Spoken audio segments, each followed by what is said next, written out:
Hey guys, and welcome back to this channel. In this video, I'll be showing you guys how you can get this two-person action in Heartopia.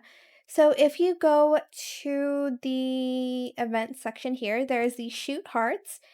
A flick of the finger and down they go. Grab a friend and put on a silly, refreshing little show. Say goodbye to boring, sweaty summer days. So this is the shoot hearts action. Basically, you'll need to perform a face-to-face two-person interaction with your friend. Accumulate 7 days to receive the limited exclusive two-person action with that friend.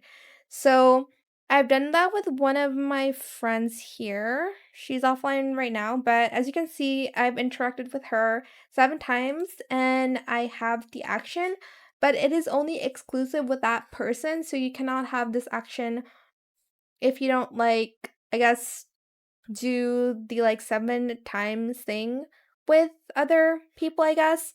But this is what the action looks like. It's super cute. I think it is one of my favorite actions so far, like the two-person ones they have. I definitely missed one action. I think it was like last event. But yeah, that is it for this video. I hope it was helpful for you guys. Don't forget to like, comment, share, and also subscribe to this channel if you haven't done that already. If you have any more questions about this video, just leave it in the comment section down below. I will try my best to answer them all for you guys. And if you found this video helpful, please click the thanks button as well. That is it. Thank you so much for watching. Bye!